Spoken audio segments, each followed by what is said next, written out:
യേശുക്രിസ്തുവിന്റെ ധന്യമായ നാമത്തിൽ എല്ലാ മാന്യമിത്രങ്ങൾക്കും സ്നേഹവന്ദനങ്ങളെ അറിയിക്കുന്നു. ദൈവത്തിന്റെ അതിരറ്റ കൃപയാൽ ഈ പാൻഡമിക് ആയിട്ടുള്ള സിറ്റുവേഷനിലും ദൈവമുഖത്തേക്ക് നോക്കുവാൻ കർത്താവ് നമുക്ക് അവസരങ്ങൾ ഒരുക്കുന്നല്ലോ. ചർച്ചിസൈഡ്, എന്താണ് ചർച്ചിസൈഡ് എന്ന പദം, അതിന്റെ അർത്ഥതലങ്ങൾ നമുക്ക് ഒരുമിച്ച് ചിന്തിക്കുകയും ജാഗ്രതയോടെ ആ വിഷയങ്ങളിൽ ഇടപെടുകയും ചെയ്യാം. എല്ലാവരെയും സ്വാഗതം ചെയ്യുന്നു. എല്ലാ പ്രിയപ്പെട്ടവർക്കും സ്നേഹവന്ദനങ്ങളെ അറിയിക്കുന്നു. നമ്മൾ ഇന്ന് ചർച്ചിസൈഡ് എന്ന ഒരു പദത്തിന്റെ അതൊരു പ്രതിഭാസമാണ്. അതിന്റെ വിവിധങ്ങളായ വശങ്ങളെയാണ് നാം ചിന്തിക്കാൻ തുടങ്ങുന്നത്. ചർച്ചിസൈഡ്. അതിനു മുമ്പായി തന്നെ എല്ലാവരെയും നമസ്തേ എന്ന് ഞാൻ പറയുന്നില്ല, എങ്കിലും നിങ്ങളെ വന്ദനം ചെയ്യുന്നു. നമസ്തേ എന്ന പദം ഒരു ഭാരതീയമായ പദമാണ്. നമ്മൾ കണ്ടു, നമ്മുടെ അമേരിക്കൻ പ്രസിഡന്റ് ഡൊണാൾഡ് ട്രംപ് ഇന്ത്യയിൽ വന്ന സമയത്ത് അദ്ദേഹം നമസ്തേ പറയാൻ കിടന്ന് പാടുപെടുന്നത് നമ്മൾ കണ്ടു. അത് നമസ്തേ എന്ന പദത്തിന്റെ അർത്ഥം എന്താണ്? അതൊരു ഭാരതീയമായ വിഷിംഗ് ആണെങ്കിൽ പോലും അതിനൊരു അർത്ഥമുണ്ട്. അത് നമോ ഹസ്തേ എന്നാണ് ആ വാക്കിന്റെ അർത്ഥം. നമോ ഹസ്തേ എന്ന വാക്കിന്റെ അർത്ഥം I bow down the god in you. നിന്നിലുള്ള ദൈവത്തെ ഞാൻ നമിക്കുന്നു എന്ന പദമാണ് അത് വരുന്നത്. നമ്മളെല്ലാവരും ദൈവത്തിന്റെ ഇമേജിൽ സൃഷ്ടിക്കപ്പെട്ടവരാണ്. We are created in the image of God. ദൈവത്തിന്റെ രൂപത്തിലും സാദൃശ്യത്തിലും സൃഷ്ടിക്കപ്പെട്ടവരാണ്. അതുകൊണ്ട് നാം നമ്മുടെ സഹജീവികളെ പൂർണ്ണ അർത്ഥത്തിൽ ബഹുമാനിക്കുന്നു, സ്നേഹിക്കുന്നു. എങ്കിലും ഭാരതീയമായ ആ പദത്തോട് എത്ര പേർക്ക് യോജിക്കാൻ പറ്റുമെന്ന് എനിക്കറിയത്തില്ല. അതുകൊണ്ട് എനിക്ക് തോന്നുന്നു കൊറോണ കാലത്തിന് ശേഷം നമുക്കൊക്കെ വിഷ് ചെയ്യാൻ ഒരു പ്രത്യേക പദം തന്നെ കണ്ടുപിടിക്കുന്നത് നല്ലതായിരിക്കും. വേദപുസ്തകത്തിൽ ധാരാളം പദങ്ങളുണ്ടല്ലോ. സമാധാനം നല്ലൊരു പദം, അശാലയും നല്ലൊരു പദമാണ് അത്. എന്നാൽ ചില രാജ്യങ്ങളിൽ ആ പദത്തിന് ചില ലിമിറ്റേഷൻസ് ഉണ്ട് എന്നതും കൂടെ ഞങ്ങൾ ഓർമ്മിപ്പിക്കുന്നു. മറ്റൊരു പദമാണ് എബനേസർ. യഹോവ ഇത്രത്തോളം നമ്മെ സഹായിച്ചു, നല്ലൊരു പദമാണ്. അതുകൊണ്ട് യുക്തമായ പദങ്ങൾ നിങ്ങളെ വീക്ഷിക്കുക. അപ്പോൾ തന്നെ നമ്മൾ സ്ഥിരമായി ചെയ്തു വന്നിരുന്ന ഷെയ്ക്ക് ഹാൻഡും ചുംബനും ഒക്കെ അതിനൊക്കെ ഒരു ലിമിറ്റേഷൻസ്, അതിനൊക്കെ ഒരു പരിധി വന്നിരിക്കുന്ന, നിയന്ത്രണം വന്നിരിക്കുന്ന ഒരു കാലത്താണല്ലോ നാം ആയിരിക്കും. നമ്മുടെ ചിന്ത ചർച്ചിസൈഡ് എന്നുള്ളതാണ്. ഈ കൊറോണ കാലത്ത് നാം ഹൃദയസ്ഥമാക്കിയ, അല്ലെങ്കിൽ നമ്മുടെ അടുക്കിലേക്ക് നാം ക്ഷണിക്കാതെ വന്നു കയറിയ ധാരാളം പദങ്ങളുണ്ട്. അതില് ഇതുവരെ ക്രിസ്ത്യ ലോകം പരിചയമല്ലാത്ത, വളരെ അപൂർവമായി മാത്രം അറിയപ്പെടുന്ന ഒരു പദമാണ് ചർച്ചിസൈഡ്. നമുക്കറിയാം, ഇപ്പോൾ ഈ സാഹചര്യത്തിൽ വന്ന പദങ്ങളാണ് social distance, corona, quarantine, isolation, herd immunity, route map, essential service, sanitizer, super spreader, endemic, pandemic, epidemic, community spread, പിന്നെ incubation, droplet transmission, zero patient, outbreak, അങ്ങനെ വേണ്ട പുതിയ പുതിയ പുതിയ പദങ്ങളുടെ ഒരു ധാരാളം നാം കണ്ടുകൊണ്ടിരിക്കുകയാണ്. അതുപോലെ പുതിയ ശീലങ്ങൾ നാം പ്രാക്ടീസ് ചെയ്തുകൊണ്ടിരിക്കുകയാണ്. അതിലൊന്നാണ് മാസ്ക്, ഗ്ലൗസ്, ഇങ്ങനെയുള്ള പുതിയ പുതിയ ശീലങ്ങൾ നമുക്ക് വന്നുകൊണ്ടിരിക്കുകയാണ്. സാനിറ്റൈസ് ചെയ്യുക, അങ്ങനെ പല പല പദങ്ങളും ശീലങ്ങളും ഒക്കെ നമ്മളിലേക്ക് വന്നു ചേർന്നുകൊണ്ടിരിക്കുകയാണ്. അതുപോലെ ഈ കാലയളവിൽ പുരോഹിതന്മാരും പാസ്റ്റർമാരും ശ്രദ്ധിക്കേണ്ടുന്ന ഒരു പദമാണ് ചർച്ചിസൈഡ്. ഇതിന് രണ്ട് അർത്ഥതലങ്ങളാണുള്ളത്. അതിന്റെ വ്യാഖ്യാനങ്ങളാണ് നാം ഇന്ന് ചിന്തിക്കാൻ പോകുന്നത്. ചർച്ചിസൈഡ് എന്ന പദത്തിന് അതിന് ഒരു മൈൽഡ് മീനിങ് ഉണ്ട്. ആ മൈൽഡ് മീനിങ് ചർച്ച് എസൈഡ് എന്നുള്ളതാണ്. രണ്ടാമത്തെ മീനിങ് അത് കോൺഗ്രിഗേഷനും അല്ലെങ്കിൽ ചർച്ചുകളുടെ, സഭകളുടെ ഒക്കെ മരണം എന്ന് തന്നെ അർത്ഥം വരുന്ന പോലെയുള്ള, സൂയിസൈഡ് പോലെയുള്ള ഒരു പദമാണ്. ചർച്ചുകളുടെ മരണം. ചർച്ചുകൾ മരിക്കുന്നില്ല, എന്നാൽ കോൺഗ്രിഗേഷനുകൾ മരിക്കുന്നുണ്ട്. അതിന്റെ വിശദീകരണങ്ങളൊക്കെയാണ് നമ്മൾ പഠിക്കാൻ പോകുന്നത്, ചിന്തിക്കാൻ പോകുന്നത്. നമുക്കറിയാം, ഇപ്പോൾ ഈ ക്വാറന്റൈനിൽ വന്ന് നമ്മളൊക്കെ വീടുകളിൽ തന്നെ ഇരിക്കുകയാണ്. ഒരു മനുഷ്യൻ അവന്റെ സ്വഭാവത്തിലേക്ക് കടന്നു, അവന്റെ ഡെസ്റ്റിനേഷനിലേക്ക്, അവന്റെ ലക്ഷ്യത്തിലേക്ക് കടന്നു പോകുന്ന ഒരു പ്രോസസ് ഉണ്ട്. ആ പ്രോസസ് ഇങ്ങനെയാണ്. ഒന്നാമത് ഒരു സജഷൻ വരും നമ്മുടെ ചിന്താമണ്ഡലത്തിൽ. ഞാനതെല്ലാം പിന്നീട് വ്യാഖ്യാനിക്കാം. ഈ സജഷനെ കുറിച്ച് നാം ചിന്തിക്കാൻ തുടങ്ങും. ഈ ചിന്ത ഒരുവനെ ഒരു തീരുമാനത്തിലെത്തിക്കും. ഒന്നുകിൽ അത് ചെയ്യാമെന്ന് തീരുമാനിക്കും, ഇല്ലെങ്കിൽ അത് ചെയ്യണ്ടെന്ന് തീരുമാനിക്കും. അവൻ തീരുമാനിച്ചത് അവൻ ആക്ഷനിലേക്ക് വരും, അവന്റെ പ്രവൃത്തി പദത്തിലേക്ക് വരും. ഈ പ്രവൃത്തി പദത്തിൽ വന്നത് അവന്റെ ശീലമായി മാറും, ഹാബിറ്റായി മാറും. ഈ ഹാബിറ്റുകളുടെ ആവർത്തനമാണ് അവന്റെ സ്വഭാവമായി മാറുന്നത്, ക്യാരക്ടറായി മാറുന്നത്. ഈ ക്യാരക്ടറാണ് അവന്റെ ഡെസ്റ്റിനേഷൻ തീരുമാനിക്കുന്നത്. എന്താ ഞാൻ പറഞ്ഞത് ഒന്നുകൂടെ പറയാം. ഇത് ഒരു ഏദൻ പൂങ്കാവനത്തിലേക്ക് നമുക്ക് എളുപ്പം പോയാൽ മനസ്സിലാകും. ഒരു സജഷൻ സാത്താന്റെ അല്ലെങ്കിൽ പാമ്പിന്റെ വായിൽ നിന്ന് ഹൗവയിലേക്ക് ട്രാൻസ്മിറ്റ് ചെയ്യുകയാണ്. അതിതാണ്: തിന്നുന്ന നാളിൽ നീ ദൈവത്തെ പോലെയാകും. ഒരു സജഷൻ അവിടെ അത് കഴിഞ്ഞുള്ള ചിന്ത, ആ ചിന്തയാണ് അവളെ കൊണ്ടൊരു തീരുമാനം എത്തിച്ചു. തീരുമാനത്തിന്റെ ഉറപ്പിലാണ് അത് പറിക്കുന്നത്. അങ്ങനെയാണ് പാപം അകത്തേക്ക് കിടക്കുന്നത്. നാം ഒരു കാര്യം 7 വട്ടത്തിൽ കൂടുതൽ ഒരു കാര്യത്തെക്കുറിച്ച് സ്പെസിഫിക് ആയി ചിന്തിച്ചാൽ, നമ്മൾ അറിഞ്ഞോ അറിയാതെയോ നമ്മുടെ കൈകൾ അത് ചെയ്യാൻ വേണ്ടി ഒരു പ്രവൃത്തി നമ്മുടെ ചിന്തയിൽ നിന്ന് നമ്മുടെ കൈകളിലേക്ക് ഒരു നിർദ്ദേശം പോകും, അല്ലെങ്കിൽ നമ്മുടെ അവയവങ്ങളിലേക്ക് ഒരു നിർദ്ദേശം പോകും അത് ചെയ്യാൻ. അറിഞ്ഞോ അറിയാതോ നമ്മൾ അത് ചെയ്തിരിക്കും. ഒരു പ്രവൃത്തി 14 പ്രാവശ്യം ആവർത്തിച്ചാൽ അത് അവന്റെ ഹാബിറ്റായി മാറും. അതുകൊണ്ടാണ് അമ്മമാരൊക്കെ കുഞ്ഞുങ്ങളെ ട്രെയിൻ ചെയ്യുമ്പോൾ വളരെ അവരെ ആ കാര്യങ്ങളൊക്കെ സൂക്ഷിക്കുന്നത്. ഒരു തെറ്റ് ഒരു വട്ടം ആവർത്തിച്ച് വീണ്ടും ആവർത്തിക്കാതിരിക്കാൻ അവരെ ശ്രമിക്കുന്നത് അതുകൊണ്ടാണ്. 14 വട്ടം ആവർത്തിച്ചാൽ. എന്നാൽ അത് 21 വട്ടമായാൽ അത് അവന്റെ ക്യാരക്ടറായി മാറും. ക്യാരക്ടറായി കഴിഞ്ഞാൽ പിന്നെ പാടാണ്, അത് അവന്റെ ലക്ഷ്യത്തിലേക്ക് എത്തുകയാണ്. അങ്ങനെ പാപമാക്കപ്പെട്ട ആദമും ഹൗവയും അവരുടെ ലക്ഷ്യം തീരുമാനിക്കപ്പെട്ടു. അവര് ഏതിൽ നിന്ന് പുറത്താകുകയാണ്. ശ്രദ്ധിക്കണേ, 7, 14, 21. എനിക്കറിയത്തില്ല ഇതുകൊണ്ടാണോ നമ്മളൊക്കെ ചില ഉപവാസ പ്രാർത്ഥനകളെ ഒരാഴ്ച 2 ആഴ്ച 3 ആഴ്ച വെക്കുന്നതെന്ന് എനിക്കറിയത്തില്ല. പക്ഷേ അങ്ങനെ ഒരു ചിന്തയുണ്ട്. ക്വാറന്റൈൻ എന്ന പദം, അതും ഈ ചർച്ച് സൈഡുമായി ബന്ധപ്പെട്ട് വരികയാണല്ലോ. ക്വാറന്റൈൻ എന്ന പദം അതൊരു ബിബ്ലിക് വേദപുസ്തകത്തിൽ നിന്ന് എക്സ്ട്രാക്ട് ചെയ്ത വേർതിരിച്ചെടുത്ത ഒരു പദമാണ്. ഇറ്റലിയിലാണ് ആ പദം, അതൊരു ഇറ്റാലിയൻ പദമാണ്. ഇറ്റലിയിലാണ് ആ പദത്തിന്റെ പ്രായോഗിക തലത്തിൽ വന്നത്.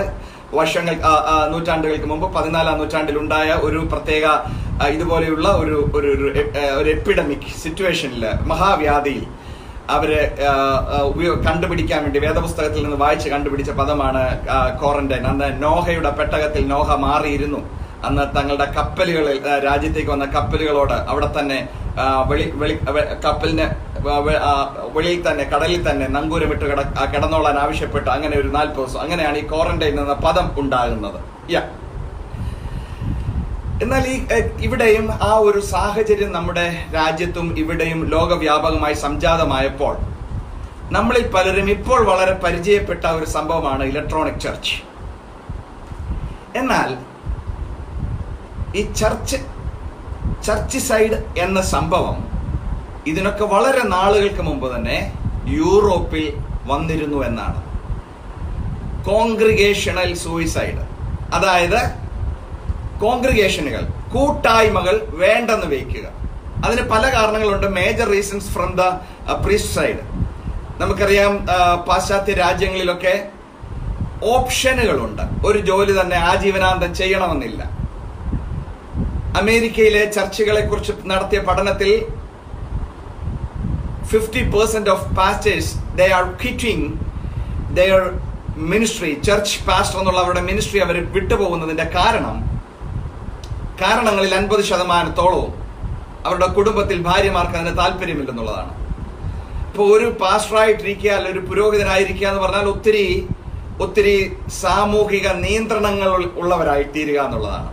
പലർക്കും ഈ സ്റ്റോയിക് ഫിലോസഫിയുടെ ഒക്കെ അഡ്വാൻസ് ടീച്ചിങ്ങും വളരെയധികം സമ്പത്തിന്റെ ഒക്കെ വളർച്ചയുണ്ടും അങ്ങനെയൊക്കെ ഒരു ചിന്താഗതി ഇല്ലാത്തത് കൊണ്ട്, പലരും അങ്ങനെ ഒരു ഡിസിപ്ലിൻഡ് ലൈഫ് ആഗ്രഹിക്കാത്തത് കൊണ്ട് പ്രീസ്റ്റ്ഹുഡിന് ദാരിദ്ര്യമുണ്ടായി. അങ്ങനെ പല കോൺഗ്രിഗേഷനിലേക്ക് ആള് വരാതെയായി. അങ്ങനെ അത് അവസാനിച്ചു. ഇപ്പോഴത്തെ ഈ സാഹചര്യത്തിൽ 2 സാധ്യതയാണ് നമ്മുടെ മുമ്പിലുള്ളത്. ഒന്ന്, ചർച്ച് എസൈഡ്, സഭകളെ ഒഴിവാക്കുക. ഇപ്പോൾ നമുക്കാർക്കും സഭകളിലേക്ക് പോകാൻ പറ്റുന്നില്ല. സഭകളെ അതുകൊണ്ട് തന്നെ 7 ദിവസമോ 14 ദിവസമോ 21 ദിവസമോ ഒക്കെ കഴിയുന്നതോടെ നമ്മുടെ അകത്ത് ആ ഫെലോഷിപ്പിന്റെ ഡെൻസിറ്റി കുറഞ്ഞു വന്നിട്ട് ആയിരിക്കുന്ന സാഹചര്യങ്ങളോട് താതാത്മ്യം പ്രാപിക്കുന്ന ഒരു സാഹചര്യം ഉണ്ടാകും. അങ്ങനെ സാഹചര്യങ്ങൾ ഉണ്ടായാൽ, അങ്ങനത്തെ ഒരു സാഹചര്യം സംജാതമായാൽ പിന്നെ എന്തിനാണ് ചർച്ചിലേക്ക് പോകുന്നത് എന്നൊരു ചിന്ത ഉണ്ടാകും. അതാണ് ചർച്ച് എസൈഡ് എന്ന ഒരു മൈൽഡ് ചിന്ത വരുന്നത്. എന്റെ ചില സ്നേഹിതന്മാരുമായി, ചില പാശ്ചാത്യ രാജ്യത്തുള്ള സ്നേഹിതന്മാരുമായി ഈ ക്വാറന്റൈൻ ഒക്കെ സംഭവിക്കുന്നതിന് മുമ്പ്, കോവിഡ് ഒക്കെ സംഭവിക്കുന്നതിന് മുമ്പ് തന്നെ ഞാൻ സംസാരിച്ചപ്പോൾ അവരെന്നോട് പറഞ്ഞൊരു കാര്യം,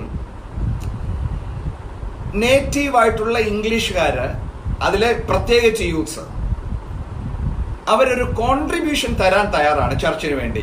ദേ are ready to pay any contribution, but they are not ready to physically involve in to the activities of church.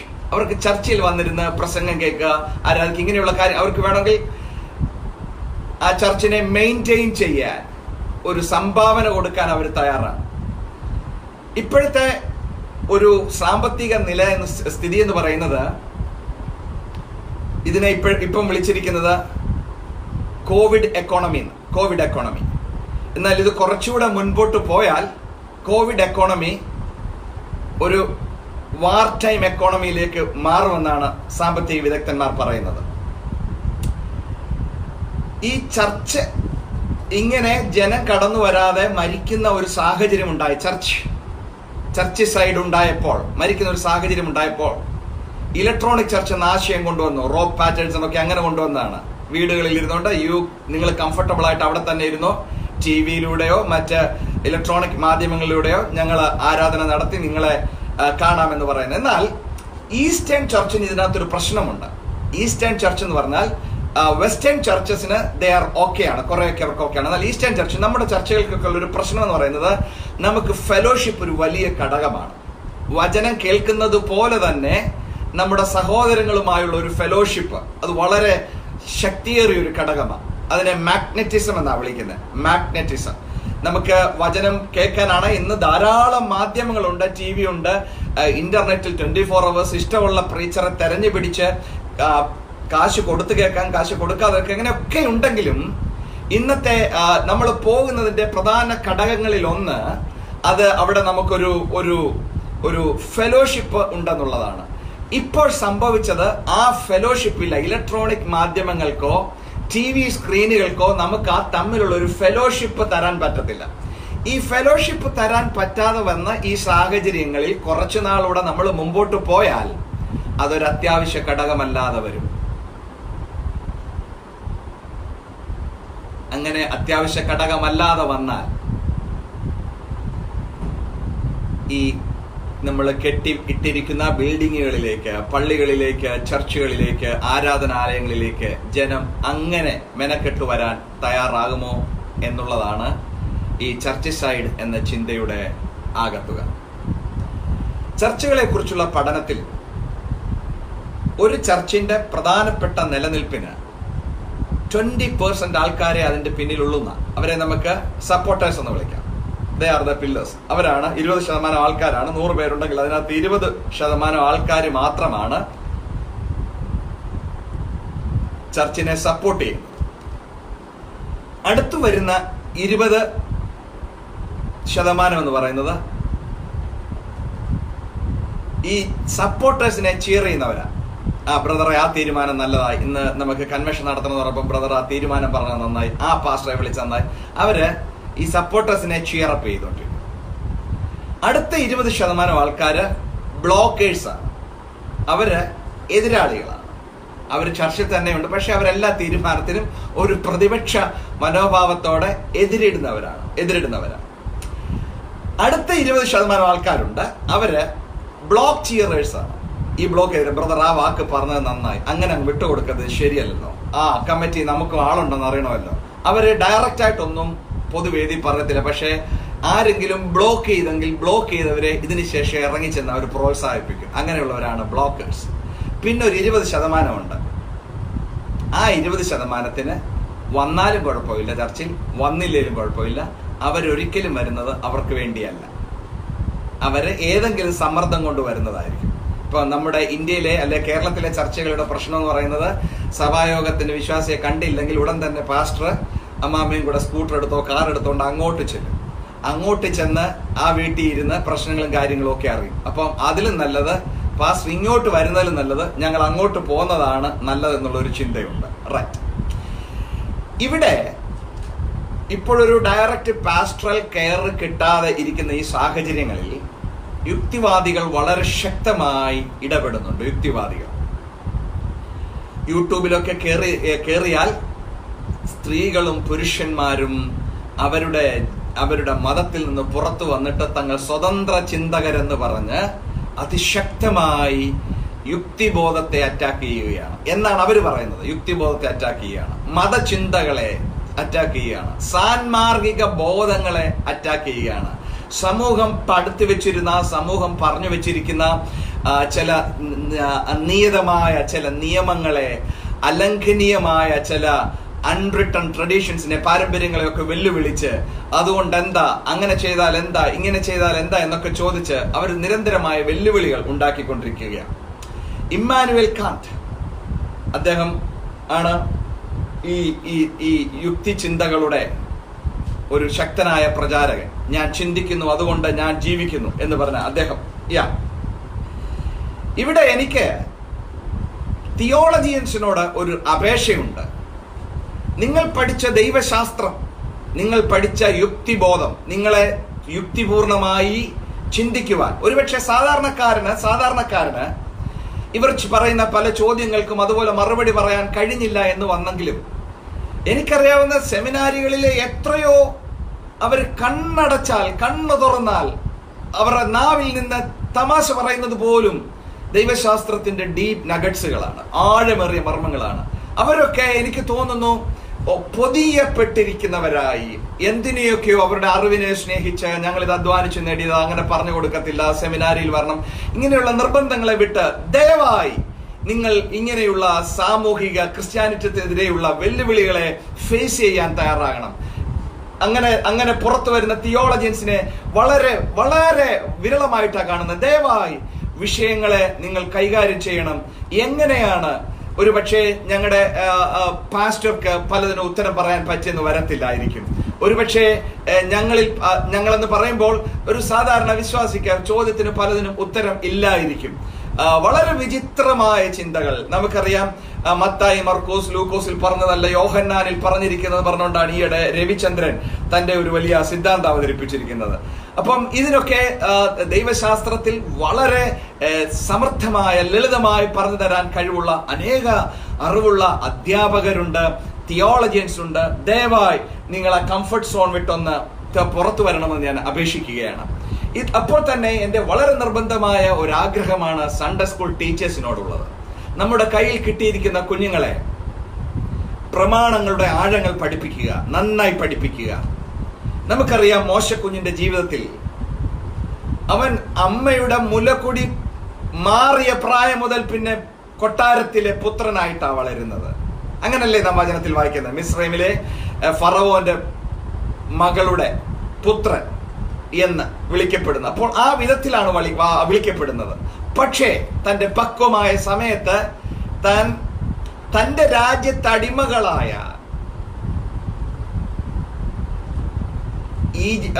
അടിമകളായവരെ കാണാൻ പോയി എന്നല്ല അവിടെ എഴുതിയിരിക്കുന്നത്. അടിമകളായ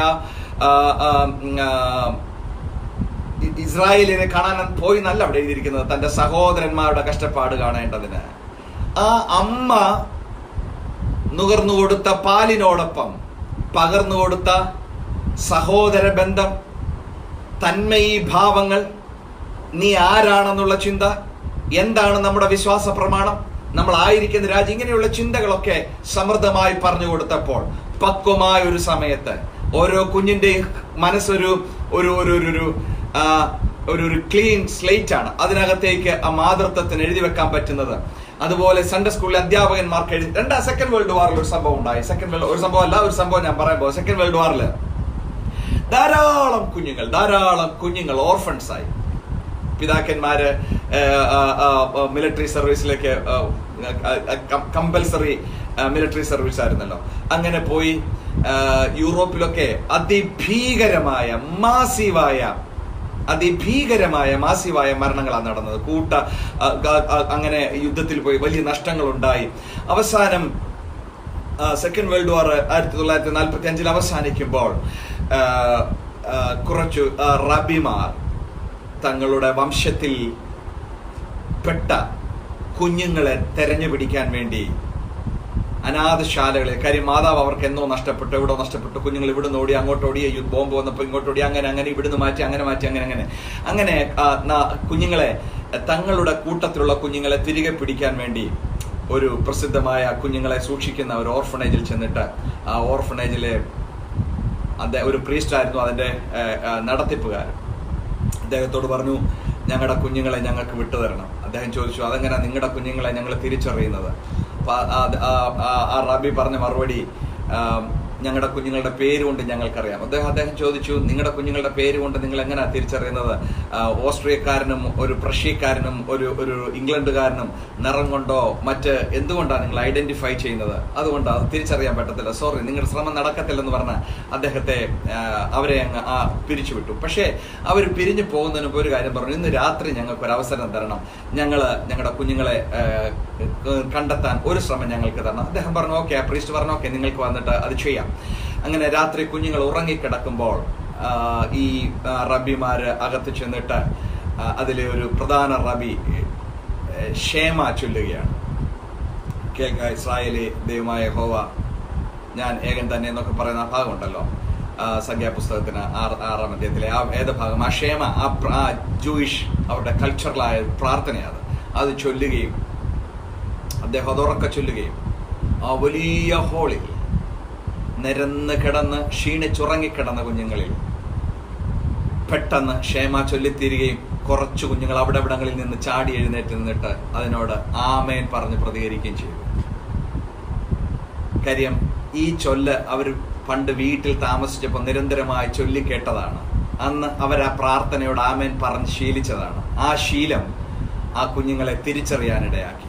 അപ്പൊ നമ്മുടെ കുഞ്ഞുങ്ങളെ സൺഡേ സ്കൂളിൽ വളരെ നന്നായി പഠിപ്പിക്കണം. ആഴത്തിൽ അവരുടെ അകത്ത് വചനത്തിന്റെ ആഴത്തിൽ അവരെ പഠിപ്പിച്ച് ബോധ്യം വരുത്തണം. ഇല്ലെങ്കിൽ അത് കാലഘട്ടത്തോട് നിങ്ങൾ ചെയ്യുന്ന, വരും തലമുറകളോട് നമ്മൾ ചെയ്യുന്ന ഒരു വലിയ പാതകമായിരിക്കും എന്നാണ് എൻ്റെ മതം. Ending with the hope, a resource for closing congregation. Beth and Gayde എന്ന ആൾ എഴുതിയ ഒരു പുസ്തകമുണ്ട്. അതിനകത്താണ് എന്തുകൊണ്ടാണ് ഒരു കോൺഗ്രിഗേഷൻ നിന്നു പോകാനുള്ള സാധ്യതകൾ എന്നാണ്. ഡേവിഡ് യോങ്കിച്ചോയുടെ ഒരു പ്രസിദ്ധമായ സ്റ്റേറ്റ്മെന്റ് ഉണ്ട്, smaller the church is healthier the church. ഏറ്റവും വലിയ കോൺട്രാഡിക്ഷൻ പറയുന്നത് തന്റെ ചർച്ചാണ് ലോകത്തിലെ വലിയ ചർച്ചകളിലൊന്ന്. പക്ഷെ അദ്ദേഹം പറഞ്ഞത് smaller the church is healthier the church. സഭ ചെറുതായിരിക്കുക, അതുകൊണ്ട് തന്നെ ചർച്ച് ഹെൽത്തി ആയിരിക്കുക. അതിനാണ് താൻ സെൽ ഗ്രൂപ്പുകൾ ഉണ്ടാക്കിയത്, സെൽ ഗ്രൂപ്പുകൾ. പക്ഷേ ഇന്ന് ആ ഐഡിയ കുറച്ചുകൂടെ മാറി. ഇന്ന് ഐഡിയ മാറിയിട്ട് larger the church is wealthier the church is. സഭ വലുതാകുക, എന്നിട്ട് സഭയെ വെൽത്തിയാക്കുക. എന്നാൽ നമ്മുടെ ഈസ്റ്റേൺ ഒരു ട്രഡീഷൻ നാം കാണുന്നത്, ഇന്ത്യയിൽ ഒക്കെ നാം കാണുന്നത്, അതുപോലെ ചൈനയിലെ പ്രത്യേക സിറ്റുവേഷൻ, അതുപോലെ സുവിശേഷം അത്രയ്ക്ക് അങ്ങോട്ട് ശക്തമായി പ്രസംഗിക്കാൻ പറ്റാത്തിടത്തൊക്കെ ചെറിയ ചെറിയ ചർച്ച് ഗ്രൂപ്പുകൾ ഉണ്ടാകുന്നുണ്ട്. ചർച്ച് ഗ്രൂപ്പുകൾ, കോൺഗ്രിഗേഷൻസ്. ഇപ്പോൾ ഈ സാഹചര്യങ്ങൾക്ക് ശേഷം ആ കോൺഗ്രിഗേഷൻ എങ്ങനെ റിവൈവ് ആകുമെന്നുള്ളതാണ് ഈ ചർച്ച് സൈഡ് എന്ന ചിന്തയിലൂടെ ഞാൻ നിങ്ങളോട് പങ്കുവെക്കുന്നത്. അതുകൊണ്ട് അങ്ങനെയുള്ള ഇതിൽ കൂട്ടത്തിലുണ്ടായിരുന്ന പലരും രോഗികളായി മാറ്റപ്പെട്ടത് പാസ്റ്റർ അറിഞ്ഞിട്ടില്ല, ചർച്ചിലെ പല മെമ്പേഴ്സും അറിഞ്ഞിട്ടില്ല. കാര്യം ആരോടും അങ്ങനെ പരസ്യമൊന്നും കൊടുക്കാതാണല്ലോ, പെട്ടെന്നാണല്ലോ മാറ്റിക്കൊണ്ടു പോകുന്നത്. അപ്പൊ അങ്ങനെയുള്ള സാഹചര്യങ്ങളുണ്ട്. അതുകൊണ്ട് തന്നെ ഒരു ചർച്ച് സൈഡിന്റെ സാധ്യത ഇവിടെ ഉണ്ടോ എന്ന് ഞാൻ സന്ദേഹിക്കുകയാണ് ഈ രാജ്യങ്ങളിൽ, നമ്മുടെ ഈസ്റ്റേൺ കൾച്ചറിൽ. എന്നാൽ ഈസ്റ്റേൺ കൾച്ചറും വെസ്റ്റേൺ റിലിജിയോസിറ്റി, മതത്വം, പാശ്ചാത്യ മതത്തിന്റെ ഒരു പ്രത്യേകത എന്ന് പറയുന്നത് they are giving importance to reasonize the reality ആണ്. എന്നാൽ നമ്മുടെ ഏഷ്യൻ അല്ലെങ്കിൽ ഈസ്റ്റേൺ, ഈ ആഫ്രിക്ക, ഏഷ്യ ഒക്കെ വരുന്ന നമ്മുടെ ഒരു കൾച്ചറിന്റെ പ്രത്യേകത എക്സ്പീരിയൻസിങ് ദ റിയാലിറ്റി ആണ്. നമ്മൾ യാഥാർത്ഥ്യങ്ങളെ അനുഭവിക്കുക. എന്നാൽ പാശ്ചാത്യർക്ക് കുറച്ചുകൂടെ യാഥാർത്ഥ്യങ്ങളെ റീസൺ ചെയ്യണം. ധന്യനായ പൗലോസ് ലീഗ കൊരിന്ത്യ ലേഖനത്തിൽ ആ വാക്യം പറയുന്നുണ്ട്. 1 കൊരിന്ത്യർ 1-ാം അധ്യായം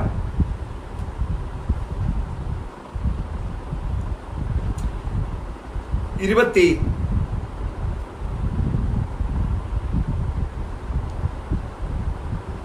21, 22, 23 വാക്യങ്ങളിലൊക്കെ താൻ ആ പദമാ പറയുന്നത്. ദൈവത്തിന്റെ ജ്ഞാനത്തിൽ, ലോകം ജ്ഞാനത്താൽ ദൈവത്തെ അറിയായകൊണ്ട് വിശ്വസിക്കുന്നവരെ പ്രസംഗത്തിന്റെ ഭോഷത്താൽ രക്ഷിപ്പാൻ ദൈവത്തിന് പ്രസാദം തോന്നി. യഹൂദന്മാർ അടയാളം ചോദിക്കുന്നു, യവനന്മാർ ജ്ഞാനം അന്വേഷിക്കുകയും ചെയ്യുന്നു. ഞങ്ങളോ ക്രൂശിക്കപ്പെട്ട ക്രിസ്തുവിനെ പ്രസംഗിക്കുന്നു. സ്തോത്രം. നമ്മൾ കുറച്ചുകൂടെ എക്സ്പീരിയൻസ്ഡ് ആണ്. വെസ്റ്റേൺസ് അവര് കുറച്ചുകൂടെ റീസൺ ഓറിയന്റഡ്. അവർ ജ്ഞാനമാ ചോദിക്കുന്നത്, അതെങ്ങനെ ഇതെങ്ങനെ. ഇവിടെ നമ്മളൊരു വലിയ ചോദ്യമാണ്, ഇവിടെ ഒരു യുക്തിപരമായ ചോദ്യമാണ്. ഈ കൊറോണ സാഹചര്യത്തിൽ ദൈവം എവിടെ? ഈ കൊറോണ സിറ്റുവേഷനിൽ, ഈ പാൻഡമിക് സിറ്റുവേഷനിൽ, ഈ മഹാവ്യാധി വരുന്നിടത്ത് ദൈവം എവിടെ? അവിടെ ജ്ഞാനം എവിടെ? അവർ ചോദിക്കുകയാണ്, എവിടെയാണ് നിങ്ങളുടെ ദൈവം? എന്നാൽ നമുക്കിവിടെ പറയാനുള്ളത് എക്സ്പീരിയൻസുകളാണ്, അനുഭവങ്ങളാണ്. നമ്മളെ ഇന്നലകളിൽ നടത്തിയ ദൈവം ഇന്നും നടത്തും. നമുക്കൊരു പക്ഷേ അതിന് ഈ 4, 3, 7 എന്ന് പറയുന്ന പോലെ റീസൺ ചെയ്യാൻ പലതുമില്ലെങ്കിലും നമ്മൾ എക്സ്പീരിയൻസുകൾ, അതിന് പറയുന്ന പേരാണ് ഫിനോമെനോളജി. അനുഭവങ്ങളിലൂടെ നമുക്ക് നമ്മുടെ വിശ്വാസത്തെ നമുക്ക് മുറുകെ പിടിക്കാം. പാശ്ചാത്യര് കുറച്ചുകൂടെ ജ്ഞാനപൂർണമായി ഇടപെടുമ്പോൾ കൃപയാൽ നമുക്ക് കുറച്ചുകൂടെ, അപ്പൊ ഒരു ദൈവശാസ്ത്ര രൂപീകരണത്തിൽ ജ്ഞാനത്തിന്, ഈ അനുഭവത്തിനും റീസണിനും യുക്തിക്കും എല്ലാ സ്ഥാനമുണ്ട്, ഇല്ലെന്ന് നമ്മൾ നിഷേധിക്കുന്നില്ല. കാര്യം അതിപ്രധാനമായി മിനിമം 5 ഘടകങ്ങൾ ഉണ്ടായിരിക്കണം ഒരു ദൈവശാസ്ത്ര രൂപീകരണത്തിന്. നമ്മുടെ മാർട്ടിൻ ലൂതർ പറയുന്ന സോളാ സ്ക്രിപ്ചർ, ദൈവവചനം മാത്രമാണ്. പക്ഷെ ഒരു ദൈവശാസ്ത്ര രൂപീകരണത്തിന് പ്രധാനമായിട്ട് നമുക്ക് ദൈവവചനം അതതിന്റെ സെൻട്രൽ പോയിന്റിലുണ്ട്. അതിന്റെ കൂടെ എക്സ്പീരിയൻസ് ഒരു ഘടകമാണ്, എക്സ്പീരിയൻസ്. റീസൺ അതിനകത്തൊരു ഘടകമാണ്. പിന്നെ മറ്റൊന്നാണ് ട്രഡീഷൻ, വേറൊന്നാണ് ഹിസ്റ്ററി, പിന്നെ കുറച്ചുകൂടെ ബ്രോഡറായി പറഞ്ഞ കസ്റ്റംസ് ഉണ്ട്, ഇങ്ങനെ ലോ ഉണ്ട്, ഇങ്ങനെ പല ഘടകങ്ങൾ, 6-7 കൂട്ടം ഘടകങ്ങളുണ്ട്. അതിൽ പ്രധാനപ്പെട്ട ഘടകങ്ങളിലൊന്നാണ് എക്സ്പീരിയൻസ്, മറ്റൊന്നാണ് യുക്തി. എന്നാൽ ചിലപ്പോൾ നമുക്ക് യുക്തി തോക്കുന്നിടത്തും, ഉദാഹരണത്തിന്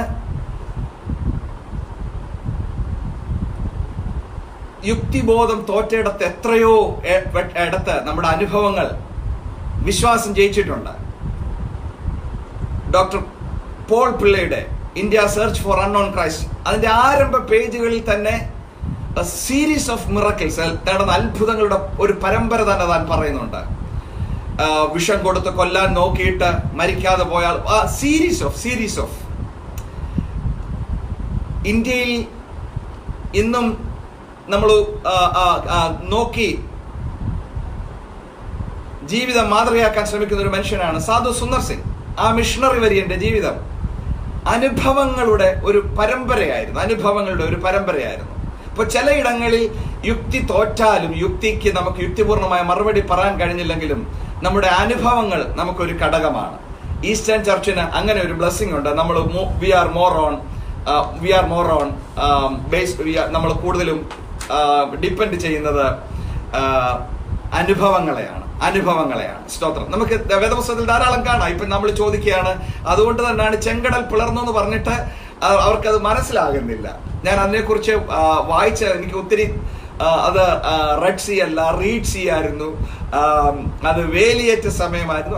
അവരതിനെ റീസണൈസ് ചെയ്യാണ്, യുക്തിപൂർണമാക്കാൻ ശ്രമിക്കുകയാണ്. റൈറ്റ്. ഒരു അമേരിക്കൻ ജനറൽ, സൈനിക തലവൻ മോശ ചെയ്ത അത്ഭുതങ്ങളെ തന്റെ സൈനിക നിലവാരത്തിൽ വെച്ച് അതിനൊക്കെ ഒന്ന് ചിന്തിച്ച് പഠിച്ചിട്ടുണ്ട്. ഇസ്രായേൽ ജനത്തിന് മരുഭൂമിയിൽ കൂടെ ഭക്ഷണം കൊടുത്തതിന്റെ കാര്യങ്ങളെ കുറിച്ചൊക്കെ അദ്ദേഹം പറയുന്നുണ്ട്. അന്ന് ചെലവായ വിറക്, അന്ന് ആവശ്യമായി വരുന്ന വെള്ളത്തിന്റെ അളവ്, അതൊക്കെ കണക്ക് കൂട്ടിയിട്ട് അദ്ദേഹം ഒരു ഇത്ര കോടി ഡോളറൊക്കെ ഉണ്ടെങ്കിൽ ഒരു ദിവസം നടന്നു പോകത്തുള്ളൂ. പക്ഷെ ദൈവം അത്ഭുതകരമായി അവരെ നടത്തി എന്ന് വിശ്വസിക്കാൻ നമുക്ക് കഴിയുന്നത് വലിയൊരു ഭാഗ്യം തന്നെയാണ്. സ്തോത്രം. അപ്പോൾ ചർച്ച് സൈഡ് എന്ന് പറഞ്ഞാൽ ചർച്ചുകൾ ഈ കാലഘട്ടത്തിന് ശേഷം നിന്നു പോകുമോ എന്നുള്ള ഒരു പ്രതിഭാസത്തെ കുറിച്ചാണ് നാം ചിന്തിച്ചു വരുന്നത്. അതിന്റെ അവസാന ഭാഗങ്ങളിലേക്ക് നമ്മൾ നീങ്ങാൻ തുടങ്ങുകയാണ്. അതിന്റെ അവസാന ഭാഗങ്ങളിലേക്ക് എന്റെ വ്യക്തിപരമായ അഭിപ്രായം, ഒരു പ്രതിസന്ധി ചരിത്രത്തിൽ ആദ്യമായിട്ടല്ല.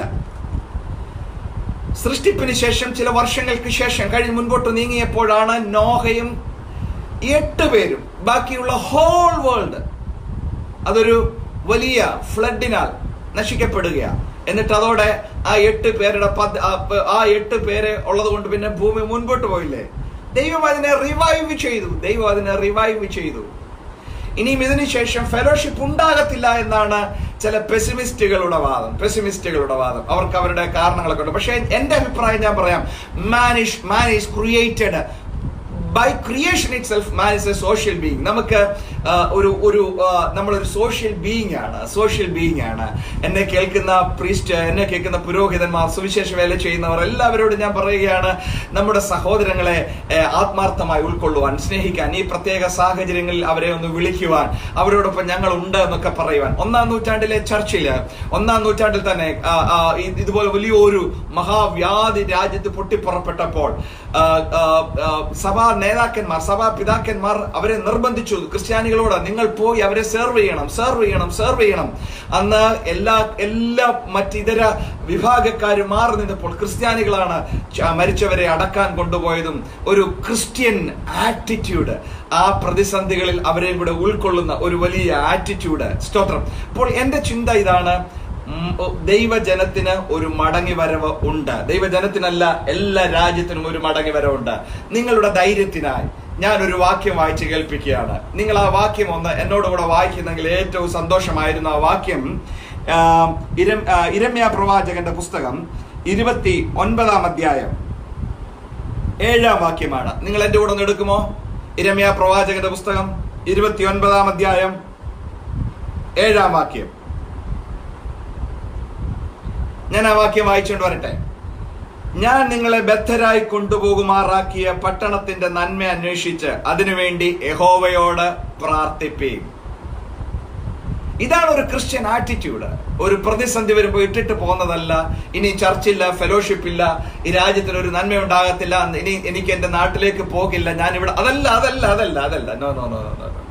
ആ വാക്യം ഞാൻ ഒന്നുകൂടെ വായിക്കുകയാണ്. നിങ്ങളുടെ വേദപുസ്തകത്തിൽ നിങ്ങൾക്ക് ഇപ്പൊ എടുക്കാൻ പറ്റുന്നില്ലെങ്കിൽ ആ വാക്യം ഒന്ന് ഓർത്തു വെക്കണം. 29-ാം അധ്യായം, ഇരമ്യാ പ്രവാചകന്റെ പുസ്തകം 29-ാം അധ്യായം 7-ാം വാക്യം. ഞാൻ നിങ്ങളെ ബദ്ധരാക്കി കൊണ്ടുപോകുമാറാക്കിയ പട്ടണത്തിന്റെ നന്മ അന്വേഷിച്ച് അതിനുവേണ്ടി യഹോവയോടെ പ്രാർത്ഥിപ്പീൻ. ഇതൊരു ഡയസ്പോറ, ഇതൊരു പ്രവാസത്തിലേക്ക് വന്ന് അവരെ ബദ്ധന്മാരാക്കി, അതായത് ഫോഴ്സ്ഫുൾ സ്ലേവറി ആയിരുന്നു. എന്നാൽ നമ്മളിവിടെ ആരും നിർബന്ധത്താൽ വന്നല്ല, നമ്മുടെ വോളണ്ടറി ചോയ്സ് ആയിരുന്നു. ഈ മിഡിൽ ഈസ്റ്റ് ലേബർ കമ്മ്യൂണിറ്റിയുടെ പ്രത്യേകത എന്ന് പറയുന്നത് നമ്മളൊരു ടെമ്പററി മൈഗ്രൻസ് ആണ്. അതിനൊത്തിരി പ്ലസും ഒത്തിരി മൈനസുകളും ഉണ്ട്. റൈറ്റ്. ഓക്കെ. നമ്മളിവിടെ വന്നിരിക്കുന്നത് നമ്മൾ വോളണ്ടറി മൈഗ്രേഷൻ, നമ്മൾ സ്വന്തമായി തീരുമാനിച്ച് ഇങ്ങോട്ട് വരാൻ തീരുമാനിച്ച് നമ്മൾ വന്ന. എന്നാൽ അന്നത്തെ സാഹചര്യം അതല്ല. അവരെ ഇരമ്യാവിന്റെ കാലത്ത് ബദ്ധരാക്കി കൊണ്ടുപോകായിരുന്നു. ഫോഴ്സ്ഫുൾ ആണ്. they were enjoying any option than slavery. പക്ഷെ ദൈവാത്മാവ് അവരോട് പറയുകയാണ്, ഞാൻ നിങ്ങളെ ബദ്ധരാക്കി കൊണ്ടുപോകുമാറാക്കിയ പട്ടണത്തിന്റെ നന്മ അന്വേഷിച്ച് അതിനുവേണ്ടി യഹോവയോട് പ്രാർത്ഥിപ്പിൻ. Pray and bless the nation. Seek the blessings of the city where you are captive. നമ്മൾ അടിമയാക്കപ്പെട്ടിരിക്കുന്നത്. ഇത് നമ്മളിവിടെ അടിമകളല്ല, നമ്മളിവിടെ. പക്ഷെ ദൈവം അന്ന് ഇരമ്യാവോട് പറയുക, അടുത്ത വാക്യം കേൾക്കണോ? Please underline that. ആൻഡ് വളരെ ഓപ്റ്റിമിസ്റ്റിക്കായി, വളരെ ശുഭപ്രതീക്ഷയോടെ ദൈവാത്മാവ് നമ്മളോട് സന്ദേശം കൈവെക്കുകയാണ്. അതിന് നന്മയുണ്ടെങ്കിൽ നിങ്ങൾക്ക് നന്മ ഉണ്ടാകും. എത്ര പേർക്ക് എന്നോട് ചേർന്ന് രാമേൻ പറയാൻ സന്തോഷമുണ്ട്? Praise the Lord. എന്നിട്ട് ദൈവാത്മാവ് വാൺ ചെയ്യുകയാണ് 8-ാം വാക്യത്തിൽ, ഇസ്രായേലിന്റെ ദൈവമായ യഹോവയുടെ സൈന്യങ്ങളുടെ യഹോവ ഇപ്രകാരം അരുളി ചെയ്യുന്നു, നിങ്ങളുടെ ഇടയിലുള്ള നിങ്ങളുടെ പ്രവാചകന്മാരും പ്രശ്നക്കാരും നിങ്ങളെ ചതിക്കരുത്, നിങ്ങൾ കാണുന്ന സ്വപ്നങ്ങളെ കൂട്ടാക്കരുത്. കാര്യം അവര് പറയും, ഈ സ്വപ്നക്കാരും പ്രശ്നക്കാരും അങ്ങനെയുള്ള ചില ആൾക്കാരൊക്കെ വന്നിട്ട് പറയും രക്ഷ ഉണ്ടാകില്ല, ഇനിയും കേരളത്തിനൊരു കയറ്റമില്ല, ഇന്ത്യക്ക് ഒരു വിടുതൽ ഉണ്ടാകില്ല, നിങ്ങൾ ആയിരിക്കുന്നിടത്ത് അമേരിക്കയ്ക്ക് ഒരു വിടുതൽ ഉണ്ടാകില്ല, ഇനി അങ്ങനെയാണ് ഇങ്ങനെയാണ്. നിങ്ങളത് വിശ്വസിക്കരുത്. ദൈവവചനം പറയുന്നു, യഹോവയോട് നാം ആയിരിക്കുന്ന ദേശത്തിന്റെ നന്മയ്ക്ക് വേണ്ടി പ്രാർത്ഥിക്കുവിൻ. അതിന് നന്മയുണ്ടെങ്കിൽ, പ്രപ്പോർഷണലാണ്, അതിന് നന്മയുണ്ടെങ്കിൽ. സ്വകാര്യ പ്രാർത്ഥനകളിൽ നമ്മുടെ രാജ്യങ്ങളെ വഹിക്കുന്ന, ഇന്റർസീഡ് ചെയ്യുന്ന, മധ്യസ്ഥത ചെയ്യുന്ന, ദേശങ്ങളെ മധ്യസ്ഥത ചെയ്യുന്ന, പ്രാർത്ഥനാ മുറിയിൽ വലിയ വലിയ വലിയ ലക്ഷ്യങ്ങളെ വെച്ച് പ്രാർത്ഥിക്കുന്നവരുണ്ടാകട്ടെ. ദേശത്തിന്റെ നന്മയ്ക്കായി ദൈവം വഴി തുറക്കുമ്പോൾ, ദൈവം ദേശങ്ങളെ സന്ദർശിച്ച് അനുഗ്രഹിക്കുമ്പോൾ, because of you I will bless the nation, നീ നിമിത്തം ഞാൻ രാജ്യത്തെ അനുഗ്രഹിക്കും. ദൈവത്തിന്റെ ആത്മാവ് അവിടെ എഴുതി വെച്ചിരിക്കുകയാണ്, അതിന് നന്മയുണ്ടെങ്കിൽ നിനക്ക് നന്മ ഉണ്ടാകും. There must be a revival. ഒരു റിവൈവൽ ഉണ്ട്. അതുകൊണ്ട് ഈ നെഗറ്റീവിസം വരുമ്പോൾ ഉള്ളിൽ തള്ളുന്ന നിഷേധാത്മക ചിന്തകളെ വിട്ടിട്ട് ചർച്ച് നിന്ന് പോകത്തില്ല, ഫെലോഷിപ്പ് നിന്ന് പോകത്തില്ല, കോൺഗ്രിഗേഷൻ നിന്ന് പോകത്തില്ല. ചർച്ച് സൈഡ് ആ ഫിനോമിന ചിലർ പറഞ്ഞ് പേടിക്കുന്നുണ്ട്. നമുക്ക് പറയാം, ഇല്ല, God will revive. Praise the Lord. നോഹയുടെ പെട്ടകത്തിൽ 8 പേർ, പക്ഷെ ദൈവം ആ 8 പേരെ കൊണ്ട് ഭൂമിയെ റിവൈവ് ചെയ്തു. ബാബിലോൺ പ്രവാസത്തിൽ പോയ ജനത്തെ കൊണ്ട് ദൈവം വീണ്ടും ഒരു റിവൈവ് ചെയ്തു. ഞാൻ എൻ്റെ വാക്കുകളെ അവസാനിപ്പിക്കാൻ തുടങ്ങുകയാണ്. റിവൈവൽ ഉണ്ടാകുമെന്ന് വിശുദ്ധ വേദപുസ്തകം വിശ്വസിക്കുന്നെങ്കിൽ അത് മിനിമം നടന്നിരിക്കണം. കാരണം വെളിപ്പാട് പുസ്തകം 18-ാം അധ്യായം 11 മുതൽ താഴോട്ടുള്ള വാക്യങ്ങളിൽ ബാബിലോൺ റീബിൽഡ് ചെയ്യപ്പെടണം. ഇവിടെ നിങ്ങൾ എന്നോട് പ്രീ ആണോ പോസ്റ്റ് ആണോ എന്നൊന്നും ചോദിക്കരുത്. ഇപ്പോൾ നമുക്ക് ആ വിഷയം എല്ലാം ഇവിടെ അങ്ങനല്ല. Basically at least for one time, ഞാൻ ഒരു വട്ടത്തേക്കെന്നല്ല പറയുന്നത്, എന്റെ വാക്കുകളെ ശ്രദ്ധിക്കണേ, അറ്റ്ലീസ്റ്റ് ഫോർ വൺ ടൈം ഒരിക്കൽ കൂടെ ഒരു വലിയ റീബിൽഡിങ് നടക്കണം. അന്ന് നമ്മുടെ കേരളവും ഉണ്ടായിരിക്കും. 13-ാം വാക്യത്തിൽ 18-13 ഏലം അന്നത്തെ ബാബിലോണിലെ ഒരു കച്ചവടമായിരിക്കും. അത് ഏലപ്പാറയിൽ നിന്നായിരിക്കുന്ന അത് നമ്മുടെ കേരളത്തിൽ നിന്നായിരിക്കും. ഇന്ത്യയിലെ മാത്രം വലിയ പ്രൊഡക്റ്റുകൾ അന്നുണ്ടാകും. ഈ രാജ്യത്തെ പ്രൊഡക്റ്റുകൾ, എണ്ണ, ഈ രാജ്യത്തെ പ്രൊഡക്റ്റ് അന്ന് സെയിൽസിന് വരും. ഒരു റിവൈവൽ ഉണ്ടാകും.